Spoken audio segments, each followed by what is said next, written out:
ఖైరతాబాద్ నియోజకవర్గంలో దానం నాగేందర్ అభివృద్ధి కార్యక్రమాలపైన బస్తీ బాట పట్టారు. రెగ్యులర్గా బస్తీలన్నీ తిరుగుతూ సమస్యలు ఏమున్నాయో తెలుసుకునే ప్రయత్నం చేస్తూ ఉన్నారు. దానం నాగేందర్ ఉన్నారు, మాట్లాడదాం.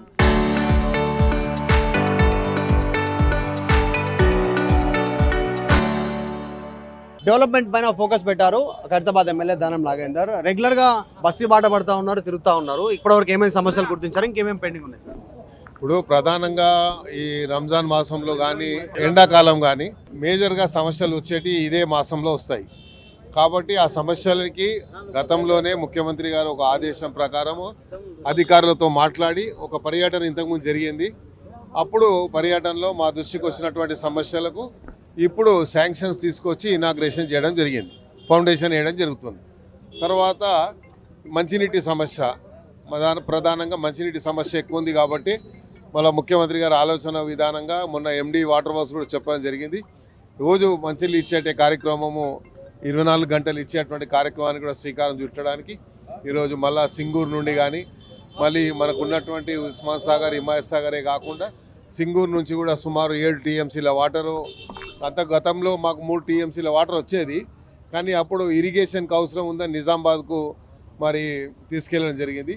మళ్ళీ సింగూరులో కూడా ఇప్పుడు వాటర్ వచ్చిన తర్వాత అక్కడి నుంచి ఇవ్వాలని ఒక ఆలోచన ఉంది. కాబట్టి అట్లా ఇచ్చినట్టయితే హైదరాబాద్ సిటీకి పెరుగుతున్న జనాభాను దృష్టిలో ఉంచుకొని రోజు మంచినీళ్ళు ఇచ్చేటువంటి కార్యక్రమానికి శ్రీకారం చుట్టడం అవకాశం ఉంటుంది.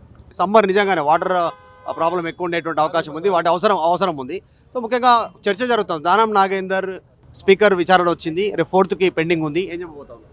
ఇప్పుడు విచారణ జరుగుతుంది, జరగడానికి మన అవకాశం నా ఏదైతే ఉందో నా అఫిడేవిట్ నేను 4th నాడు వేస్తాను, నా వాదనని వినిపిస్తాను. ఇప్పటికే చెప్పడం జరిగింది హైకోర్టులో కానీ సుప్రీంకోర్టులో కానీ స్పీకర్ గారికి ఒకసారి 2 సార్లు చెప్పడం జరిగింది. 4th నాడు మళ్ళీ ఉంది.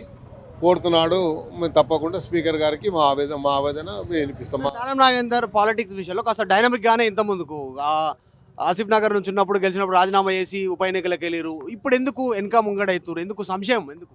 ఇప్పుడు ఈ కోర్టులో ఉంది కాబట్టి అప్పుడేమో ఏం లేకుండే, నా నిర్ణయం ఉండే. ఇప్పుడు కోర్టు స్పీకర్ పరిధిలో ఉంది కాబట్టి వారి నిర్ణయం తీసుకున్న తర్వాత నా నిర్ణయం వస్తుంది. ఇప్పుడు ఇద్దరు వైపు పెండింగ్ ఉంది, మీది కడియం శ్రీహరికి సంబంధించి వాళ్ళు ఆరోపణలు చేస్తూ ఉన్నారు. బీఆర్ఎస్ సంబంధించి బీఆర్ఎస్ ఆరోపణ ఎవరు చేసినారు? అధ్యక్షులు చేయలే కదా. కేసీఆర్ గారు ఏమైనా ఆరోపణ చేస్తే నేను చెప్పొచ్చు. కేసీఆర్ గారు ఇప్పటిదాకా నన్ను ఎక్స్ప్లెనేషన్ అడగలే. వర్కింగ్ ప్రెసిడెంట్ ఉన్నారు కేటీఆర్ కదా, ఆయన కూడా అడగలే. దానం నాగేందర్ చెప్తున్నారు కేసీఆర్ రెస్పాండ్ అవుతానున్నారు. వచ్చేటువంటి సమ్మర్ను దృష్టిలో పెట్టుకొని అభివృద్ధి కార్యక్రమాలు చేస్తున్నామని చెప్తా ఉన్నారు. బీఆర్ఎస్ పార్టీ వర్కింగ్ ప్రెసిడెంట్ కేటీఆర్ను కూడా దీనిపైన రెస్పాండ్ అవ్వాలనేటువంటి స్టేట్మెంట్ చేస్తున్నారు. కేసీఆర్ మాట్లాడితే మాత్రం దానికి ఆన్సర్ ఇస్తా అంటున్నారు. 4th స్పీకర్ ముందు ఈ అంశానికి సంబంధించి ప్రస్తావన వస్తుంది. ఆ అంశాలపైన ఖచ్చితంగా అఫిడవిట్ రూపంలో సమాధానం చెప్పబోతా ఉన్నాను అనేటువంటి స్టేట్మెంట్ చేశారు. గతంలో కోర్టు కేసులకు సంబంధించినటువంటి విషయంలో ఎలాంటి కోర్టు విషయంలో లేదు. ఆసిఫ్ నగర్లో నేను గెలిచిన తర్వాత రాజీనామా చేసి ఉప ఎన్నికకి వెళ్ళాను. ఇప్పుడు అట్లాంటి పరిస్థితి లేదు, ప్రత్యేక పరిస్థితి ఉంది. ఉప ఎన్నిక సంబంధించినటువంటి జరుగుతున్న చర్చలపైన కూడా ప్రతి మాట్లాడాలని ఇంట్రెస్ట్ లేదని చెప్తూనే రేపు 4వ తారీఖు రోజున స్పీకర్ కార్యాలయం ముందు దానం నాగేందర్ దీనిపైన ఒక క్లారిటీ ఇవ్వనున్నారు అఫిడవిట్ రూపంలో. వీడియో జర్నలిస్ట్ జాఫర్తో Madhu Malkedkar, Hyderabad. Local to global news at your fingertips. మీ చేతిలో ఒక ఆయుధం. Download raw TV app. Media legend Ravi Prakash is back.